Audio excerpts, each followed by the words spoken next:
Theresa Maddox. You were the daughter of the camp director for the most years of anybody that I know. That Mr. Maddox was the camp director longer than anybody I knew, and you were living there as his daughter. And what period of time were you a resident at the house on the camp? I lived there from 1954 through 1967 when I went away to college. Dad was director through 1971, but I went away to college, and when I went away, I stayed away. I didn't come back home very often. I did summer school. Tell us about, just maybe we'll start off with just some of your general experiences of living there as a daughter of the camp director and the FFA boys, for the most part, I guess, early on at least, coming to camp in the summer. And what do you remember about some of that? Well, I was always excited about camp starting, but let me back up a minute. When we moved to the house was not ready, and we ended up staying in the administration building for several weeks. We had the furniture because we had rented a little house on the north side of town because the house at camp for the director was not finished, and so we lived in the administration building. We had a fire in the fireplace because there was no heat in the administration building. So it was started out as an experience from the day one when we lived there. And I was 5 when we moved there. So, but it was just exciting when we started getting the FFA members coming to camp. And I was young enough that, you know, everybody kind of tolerated me running from place to place and that type of thing. I spent a lot of time down at the canteen where we sold the candy bars and ice cream and that type of thing.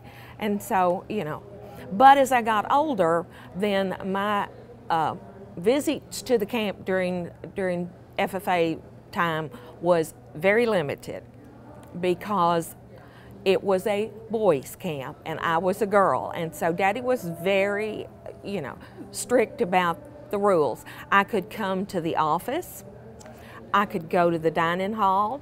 Those were about my only places to go. On the first night, on Monday night when camp started, I would usually get in on the beginning of the ceremony, and I would listen to everybody talk about the positions of the different, you know, items like the owl and the plow and all of that kind of thing. So that was the things I knew about as far as camp. Now, we had in the kitchen Mr. Durbin and his wife. She took care of the baking part of it, and he ran everything else. And he was really strict. He came from a Navy background, and so he was very strict about people being in his kitchen. So you never went in through the wrong door. You never went in through if you were just coming for a reason, you always had to come in the back door and if it was really, really hot, every once in a while I'd sneak in the walk-in freezer or the walk-in cooler just to get cooled off. So, you know, those were the kind of things. And after my brother was born, I stayed at the house and took care of him because Mother worked as Daddy's secretary there.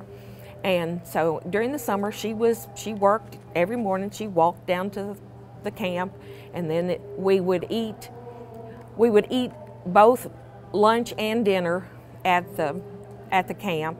And then most nights, not all nights did we eat supper, but when the dinner bell rang, I could hear it at our house, and so I would know how many campers there were, and I could time my ability to get to lunch about the time they got through going through the line, and then we'd come in and get get food. And you know, it was the same menu every week, same menu. You know what you were going to have. The only meal I can remember having was Friday, and it was cold cuts, because everybody wanted to get out of the, get home, you know, for the weekend if there was nothing coming in. One of the best memories is being able to stay at camp myself, was being able to go down there and stay in a cabin, because that was leader weekend, where supervisors and ag teachers came from all over the state and spent the weekend there. And so I was friends with the Bobby Grogan family and the Montgomery family, Jerry Montgomery family. And so they always had cabin 20, and so I stayed in cabin 20 with Becky Montgomery. And as we got older, then we got to move to cabin 16, which was the older girls, and we got to stay together in cabin 16, because it was a one-room cabin where the others were two rooms. So I really thought I was something else. I really hated it when we stopped doing those things. But one of the highlights of one of those weekends was when I don't know who planned games and stuff like that, but anyway, we were having in the back there in the outdoor auditorium, we were back there doing different kind of games and everything. Well, whoever was doing this, all of the men had to take off their shoes and socks and roll up their pants legs. And they got behind these screens, probably chalkboards, and then their wives had to pick out whose feet they were. And that's one of the biggest memories I have of those weekends like that.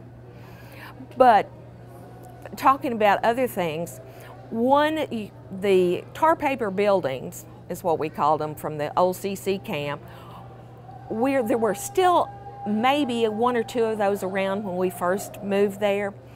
And one of those buildings went to the Hardensburg Elementary School, and it became the cafeteria at Hardensburg Elementary or Breckenridge County High, whichever one. But anyway, and then I got to go to school in that, because after it was the cafeteria, it became a classroom building for 7th and 8th graders. So my 8th grade year I spent in the tar paper building that had been at the camp and go to school. Coldest things you ever were. We'd come in on Monday mornings and the boiler was right under our classroom, and it hadn't been cleaned up, or you know, hadn't been stoked up or anything, and it was cold in there.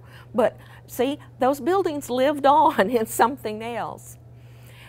Also, I was there when the lake was expanded.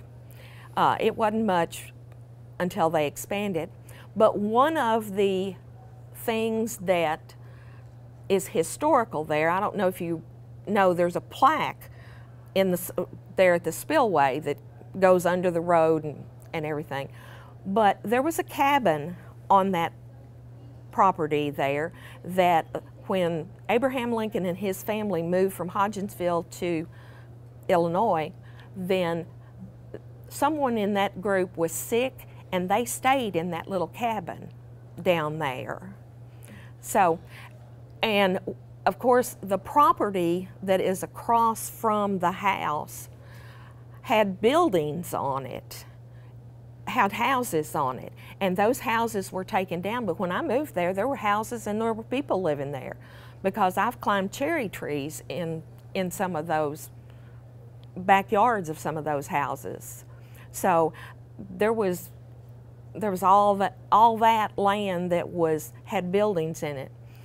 And Bill Thompson was there for the hunter safety programs during the week of FFA camp, and he decided, and he was in one of those houses down there off of the athletic field, and he decided one time that I should shoot a gun. He wanted me to shoot a shotgun. So he took me down to that little building, and he had a little clay snake that he had made, and he said, I want you to shoot that snake. So he's standing behind me, and I'm doing the gun thing, and he's holding my shoulders so I don't go back. And so I shot a rifle or a shotgun so that I could say that I had, you know, he had told me that he could do that.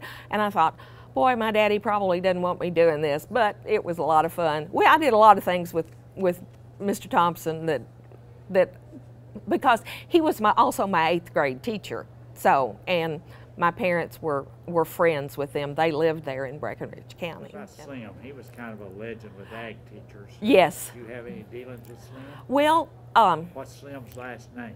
Tivitt. Okay.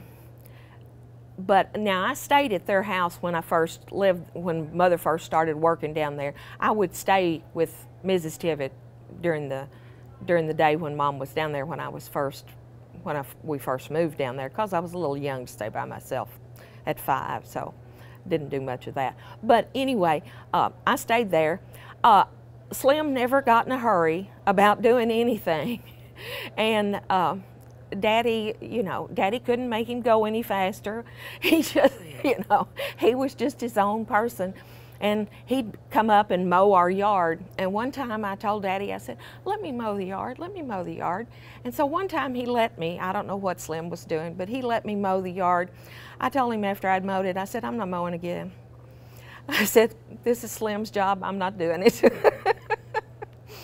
Were you surprised when your mom and dad left the camp and went to Frankfort?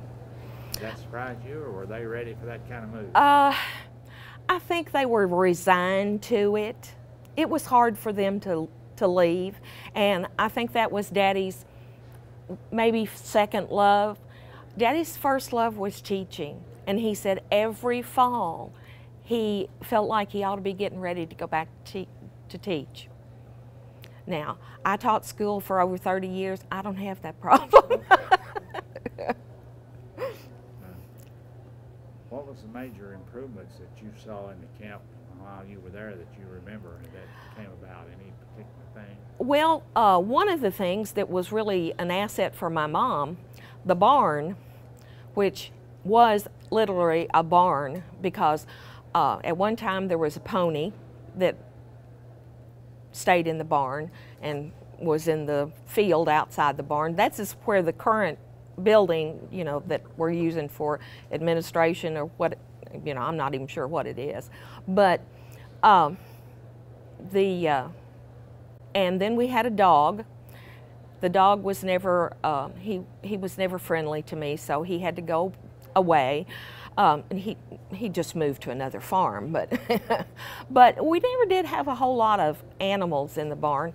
So they turned that barn into a place for Mr. and Mrs. Durbin to live. They turned it into a little efficiency apartment. Well, in the wintertime, it had heat in it. So in the wintertime, Mother used it as an office down there. She would go down 1 or 2 days a week and do things down there. Up until that point, she had used the house, and the reservations would come in, and she'd talk about who all was coming with Daddy and everything, and I'd hear. At one point in time, I could have probably named every FFA chapter in the state from just hearing my parents talk about it, knew where they were and that type of thing. So when you got a little bit older, your dad kind of isolated you from all those boys coming to the camp. Yes, yes. Even the last year I was there, before I went away to school at Murray State, I was isolated. One of the guys in the kitchen, of course, all the people in the kitchen were male, so that left them off limits too. I was 18 years old, and one of the boys in the kitchen asked me out on a date, and I said, I'll have to ask my daddy. And my daddy said, no, you can't go. So, you know, never did have a date with anybody that worked at the camp or in the kitchen. Do you have any other general kind of reaction to living there or being part of that program? Looking at, after I talked to Mr. Chaffee and everything, I went through and looked at my life at camp, and I was one of the luckiest people in the world to have lived someplace and grown up like that. I rode my bicycle on the all around in there when it wasn't in use. I hiked the woods and everything. In the winter, we went sledding. One winter we had a snow, and I don't know if the kitchen, I mean the porch to the kitchen came up to about my shoulder. Well, the snow, we had snow drifts all the way to the top of the back porch to the kitchen, going into the kitchen. So I mean it was great to be there. My brother and I both suffered from allergies the summer they were building the lake because all the dust blew out of the south, and so we didn't have air conditioning, so the windows were open, and he and I both had terrible allergies that year. But you know, it was a great place. I spent, after they enlarged the lake, I spent lots and lots of time laying on the boat dock down there watching the little minnows.